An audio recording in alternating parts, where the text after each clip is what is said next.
মনোবীক্ষণ polyclinic, চিকিৎসার জগতে এক দশক। এখন এখানে সব বিষয়ে ডাক্তারবাবু একসাথে তলায়। ফোন করুন 7477999515 এই নম্বরে। ভোটের আগের দিন মৃত্যু হয় পরিবারের সদস্যের। দাহ কার্য সেরেই পরের দিন সকালে ভোটের লাইনে দাঁড়িয়ে ভোট দেন পরিবারের সদস্যরা। ভোট মিটতেই বুধবার সেই বাড়িতে গিয়ে পরিবারের সদস্যদের সাথে দেখা করলেন বহরমপুরের কংগ্রেস প্রার্থী অধীর রঞ্জন চৌধুরী। জানা গিয়েছে, বেলডাঙ্গার পুলিন্দা ব্যানার্জি পাড়ার বাসিন্দা কৃষ্ণচন্দ্র প্রামাণিকের ভোটের আগের দিন রবিবার রাতে মৃত্যু হয়।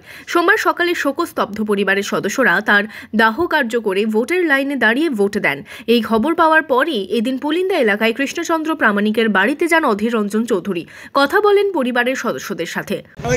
সন্ধ্যে 7টার সময় ভোটের আগের দিন দিয়ে সকাল 6টার সময় আমরা বাবাকে নিয়ে যাই শ্মশানে গঙ্গা দিয়ে বাড়ি এসেছি 10:30টার সময়। আমরা 11টার সময় সব ভোট দিয়েছি।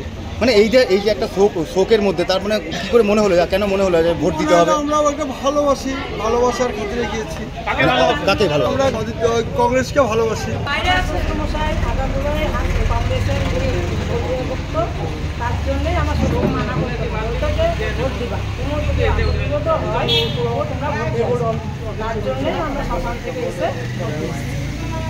এই কাপড়েই সবাই লাইনে দাঁড়িয়ে ভোট দিয়েছেন।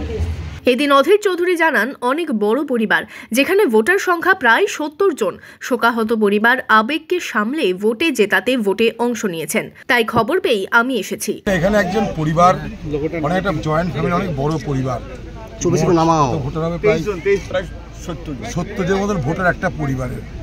তাদের পরিবারের একজনের মৃত্যু হয়েছে ভোটের আগের রাত্রে। তারপরের দিন তারা দাহ করে তারা সোজা এসেছে আমাদেরকে ভোট দিতে। তাই স্বাভাবিকভাবেই এই শোকাহত পরিবার যেভাবে তাদের আবেগকে দমন করে ভোটে জেতানোর জন্য তারা ভোট দিতে এসেছে, এটা আমার কাছে একটা অভূতপূর্ব ঘটনা বলে মনে হয়েছে।